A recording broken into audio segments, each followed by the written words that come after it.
புக்க John Perkins அப்படிங்கிறவர் எழுதியிருக்காரு. இவரு ஒரு காலத்துல அமெரிக்காவினுடைய உளவு படைக்காக அங்க இருக்கிற கார்ப்பரேட் நிறுவனங்கள் சார்பாக வெவ்வேறு நாடுகளுக்கு போய் வேலை பார்த்து அங்க அவங்களுக்கு ஹெல்ப் பண்ற மாதிரியே பண்ணி அந்த நாட்டினுடைய வளங்களை எப்படி அமெரிக்கா சுரண்டுச்சு அப்படிங்கிறத நேரடி சாட்சியாக இருந்து பின்னால குற்ற உணர்ச்சியின் அடிப்படையில அவர் ஒரு புக்காக எழுதியிருக்காரு.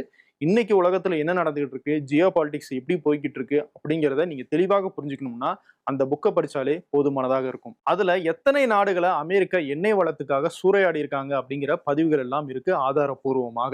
இது போக கடந்த 75-80 ஆண்டுகள்ல பாத்தீங்கன்னா அமெரிக்கா இது வரைக்கும் கிட்டத்தட்ட 60 நாடுகள்ல ஆட்சி கவிழ்ப்பு செஞ்சிருக்காங்கன்னு சொல்றாங்க. இவ்வளவு அட்டூழியங்களை பண்ண அமெரிக்கா இன்னைக்கு ஈரான ஒரு டெரரிஸ்ட் ஸ்டேட்னு சொல்றாங்க. அதாவது தீவிரவாதத்தை ஊக்குவிக்கிற ஒரு அரசாங்கம் அப்படின்னு சொல்றாங்க. அந்த லாஜிக்ல பார்த்தோம் அப்படின்னா கடந்த 75-80 ஆண்டுகளாக எத்தனை ஆட்சி கவிழ்ப்புகள், எத்தனை போர்கள், எத்தனை உயிர்களை அநியாயமாக கொன்று, அது மட்டும் இல்லாம காசாவிலையும் பாலஸ்தீனத்திலையும் அவ்வளவு உயிர்களை கொண்டுகிட்டு இருக்கிற இஸ்ரேலுக்கு ஆதரவு கொடுத்துக்கிட்டு இருக்கிற அமெரிக்கா தான் முதல் டெரர் ஸ்டேட். சரி, இந்த வரலாற்றை எல்லாம் நான் ஏன் இந்த இடத்துல சொல்றேன் அப்படின்னா அதுக்கு ஒரு காரணம் இருக்கு. பிரான்சினுடைய அதிபர் இமானுவேல் மேக்ரன் அவரு ஈரானுடைய பிரசிடென்ட் மசூத் பெசஸ்கியான்ட்ட பேசியிருக்காரு. அவர் என்ன பேசினாரு அப்படிங்கிறத பத்தி மேக்ரன் ஒரு ட்வீட்டாக பதிவு பண்ணியிருக்காரு. அதுல அவரு 2 முக்கியமான விஷயங்கள் சொல்றாரு.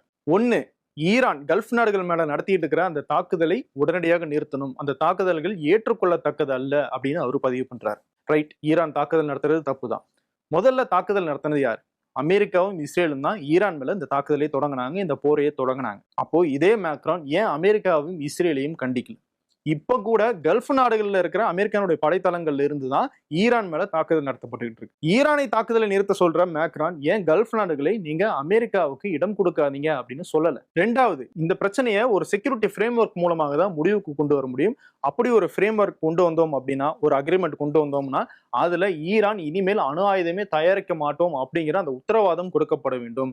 அவங்களுடைய அந்த மிசைல் ஏவுகணை திட்டங்கள் குறித்த அச்சங்களையும் அதுல களைய வேண்டும் அப்படின்னு அதுல குறிப்பிட்டிருக்காரு. இல்ல புரியல, ஈரானும் அமெரிக்காவும் இந்த அணுசக்தி சார்ந்த ஒரு பேச்சுவார்த்தையில ஈடுபட்டு இருந்தாங்களே. பிப்ரவரி 26ஆம் தேதி கூட ஈரான், நாங்க இந்த யுரேனியத்தை இன்னும் என்ரிச் பண்ண போறது கிடையாது, எங்களுக்கு அணு ஆயுதம் தயாரிக்கிற எண்ணமும் கிடையாது, இனிமேலும் பண்ண மாட்டோம், அதை அக்ரிமெண்ட்லயே சொல்றதுக்கு ரெடி அப்படின்னு ஈரான் தரப்புல சொன்னதுக்கு பிறகும் அமெரிக்கா இந்த போரை தொடங்கியிருக்காங்க அப்படின்னா இங்க தப்பு ஈரான் மேலயா இல்ல அமெரிக்கா இஸ்ரேல் மேலயா? ஆனா மேக்ரன் என்ன சொல்றாரு, திரும்பவும் ஒரு செக்யூரிட்டி ஃப்ரேம் ஒர்க்கை உருவாக்கணும்னு சொல்றாரு. ஆல்ரெடி இருந்ததை தான் கெடுத்துட்டீங்களே, கெடுத்துட்டு திரும்பவும் பேச்சுவார்த்தைக்கு வாங்க அப்படின்னு கூப்பிட்டா ஈரான் எப்படி வருவாங்க? இவ்வளவு தூரம் இறங்கி வந்த ஈரான் மேல ஒரு போரை தொடங்கிட்டீங்க, போரையும் தொடங்கிட்டு இவ்வளவு சேதாரத்தையும் ஏற்படுத்திட்டு அவங்களுடைய ஸ்ட்ரென்த்தாக இருக்கிற அந்த மிசைல் சிஸ்டத்தையும் நீங்க கைவிடணும் அப்படின்னு சொன்னா ஈரான் எப்படி அதை ஏத்துப்பாங்க?